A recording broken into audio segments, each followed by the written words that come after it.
അസ്സലാമലൈക്കും, welcome back to my channel.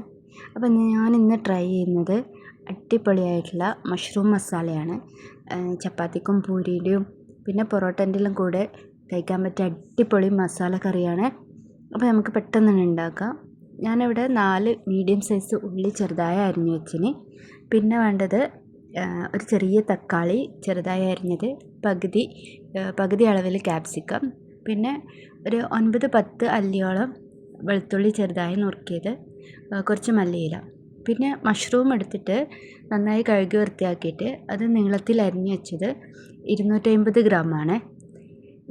ഞാനിപ്പോൾ ഒരു പാത്രം അടുപ്പത്ത് വെച്ചിട്ട് അതിൽ 2 ടീസ്പൂൺ ബട്ടർ ഒഴിച്ച് കൊടുത്തിന്. ബട്ടർ ഒന്ന് മെൽട്ടായിട്ട് വരുമ്പോൾ അതിലേക്ക് നമ്മളെടുത്ത് വെച്ച ഗാർലിക്ക് ഇട്ട് കൊടുക്കുക, വെളുത്തുള്ളി ഇട്ട് കൊടുക്കുക. വെളുത്തുള്ളി നന്നായിട്ട് ഒന്ന് വഴറ്റി കൊടുക്കണേ.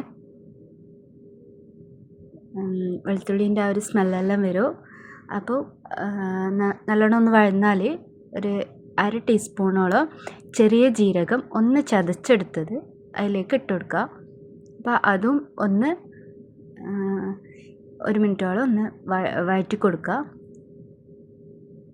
പിന്നെ അതൊന്ന് വഴന്ന് വന്നാൽ നമ്മൾ എടുത്ത് വെച്ച ഉള്ളി ഇട്ട് കൊടുക്കുക. ഉള്ളി നല്ലോണം അതിൽ മിക്സാക്കി കൊടുക്കുക. ഉള്ളി പെട്ടെന്ന് വാടാൻ വേണ്ടിയിട്ട് 1 ടീസ്പൂൺ ഉപ്പിട്ട് കൊടുത്തിന്. അതും കൂടി ഇട്ടിട്ട് നല്ലോണം വാട്ടി കൊടുക്കുക. അപ്പോൾ നമുക്കിതൊന്ന് അടച്ച് വെച്ച് കൊടുക്കുക. അടച്ച് വെച്ചാൽ ഉള്ളി പെട്ടെന്ന് വഴന്ന് കിട്ടും. ഉള്ളി നല്ലോണം വഴന്ന് വന്നിട്ടുണ്ട്. നല്ല ഗോൾഡൻ ബ്രൗൺ നിറമാകുമൊന്നും വേണ്ട. ഏകദേശം ഒന്ന് വഴന്ന് വന്നാൽ ആദ്യം നമ്മൾ എടുത്തു വെച്ച ക്യാപ്സിക്കം ഇട്ട് കൊടുക്കുക. അതൊന്ന് മിക്സ് ചെയ്യുക. അതും കൂടി മിക്സ് ചെയ്തിട്ട് ഒന്ന് അടച്ച് വെച്ച് കൊടുക്കുക. അതൊന്ന് വഴന്ന് വന്നാൽ 1/2 ടീസ്പൂൺ മഞ്ഞൾപ്പൊടിയും 1 ടീസ്പൂൺ മുളക് പൊടി, 1 ടീസ്പൂൺ കുരുമുളക് പൊടി, 1 ടീസ്പൂൺ ഗരം മസാല ഇത്രയും ഇട്ടിട്ട് നല്ലോണം ഒന്ന് വഴറ്റി കൊടുക്കുക. എല്ലായിടത്തും എത്തുന്ന രീതിയിൽ, മസാല എല്ലായിടത്തും എത്തുന്ന രീതിയിൽ തന്നെ മിക്സാക്കി കൊടുക്കുക. അതിന് ശേഷം നമ്മൾ മുറിച്ച് വെച്ച മഷ്റൂം ഇട്ടിട്ട് അതും കൂടി ഒന്ന് മിക്സാക്കി കൊടുക്കുക. അത് മിക്സായ ശേഷം തക്കാളിയും കൂടി ഒന്ന് ചേർത്ത് കൊടുക്കണേ. തക്കാളിയും നല്ലോണം മിക്സാക്കിയ ശേഷം അടച്ച് വെച്ചിട്ട് ഒരു 2 മിനിറ്റ് കുക്ക് ചെയ്യുക.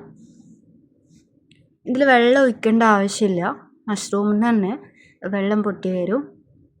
പിന്നെ അപ്പോൾ നമ്മൾ ഇതിലേക്ക് 2 ടീസ്പൂൺ സോസില്ലേ, ടൊമാറ്റോ സോസും കൂടി ഇട്ട് കൊടുത്തിന്. ഈ സമയത്ത് ഉപ്പും എരിവെല്ലാം ഒന്ന് ചെക്ക് ചെയ്യുക. അപ്പോൾ പെട്ടെന്ന് തന്നെ കുക്കായി കിട്ടും മഷ്റൂം. മല്ലിയിലയും കൂടി വെച്ചിട്ട് ഒന്ന് ഗാർണിഷ് ചെയ്യുക. അടിപൊളി ടേസ്റ്റാണ്. പെട്ടെന്ന് തന്നെ ഉണ്ടാക്കിയെടുക്കുക. ഇഷ്ടമായ എല്ലാവരും ഒന്ന് ചാനൽ സബ്സ്ക്രൈബ് ചെയ്യണേ.